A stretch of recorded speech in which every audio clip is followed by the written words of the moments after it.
to 27th, 2019 at Dubai's Festival Arena. 3, 2, 1, go.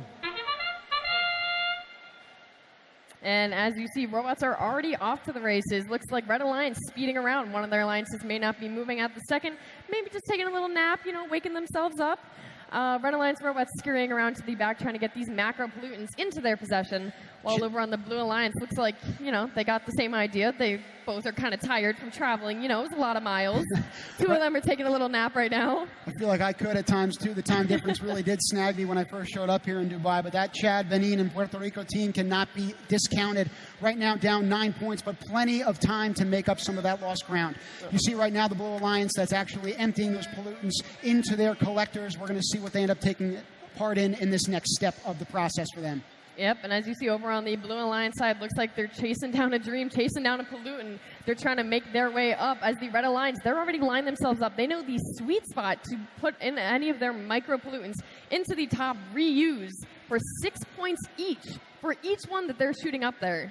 So each one of those projectiles that goes up there as well, I have to imagine they're pre-programming the robots to know the mass of what they're throwing, the distance, the height, all of those come into play. I would have to imagine that that's quite complicated. And the fact that, again, some of the nuances to this game have shifted even in the past couple of days and might not necessarily be what they practiced on, it presents added challenges, but you see teams even in the games themselves working through some of those challenges. Yeah, of course. And, Tim's kind of a science nerd. He's a physics teacher. So, of course, he's going to be realizing all the different dynamics that's going into these robots. These robots are now on the bottom of the field trying to put all their micro and macro pollutants into the bottom of the barge, which is an easy solution. If, something's not working, your arm's not working, the drivetrain, it's easy to be able to push those pollutants into an easy spot, still getting 2 points each. So right now you see Puerto Rico trying to establish and collect some of those macro pollutants at the very bottom. Hopefully they can corral it in the last 30 seconds. One thing that's been hard to come by is that cooperation bonus. You see all those pollutants scattered, particularly in those top two corners.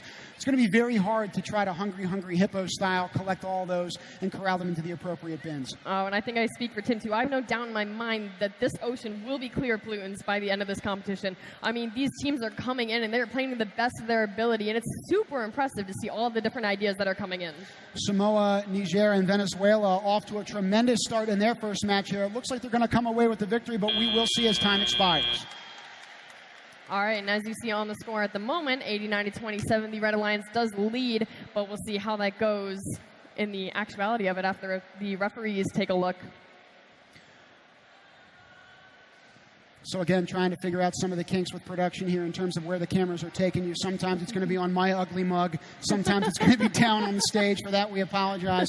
Hopefully you at home can kind of stay with us through some of those kinks as we work our way through them, while we also wait for the scores to really be finally tabulated. Again, you've seen the variability in some of them, even though the final score comes up on the screen and you see it at the very bottom. We may very well in a couple of seconds see a completely different score. So that's part of the reason why you hear the stands also get relatively quiet. They're waiting for that kind of final intonation. They're waiting for that final confirmation as well about what happened in that previous match. All right, it seems that these scores are coming in. They have been finalized, and the Red Alliance will take it with a score of 114-237. It looks like they got 25 in the parking bonus, but their reuse processing, another 72 points. And just as a reminder that the 72 points is coming from scoring any of their pollutants in the top of their barge. Taking the attention away from us in the booth, we're going to be taking it down.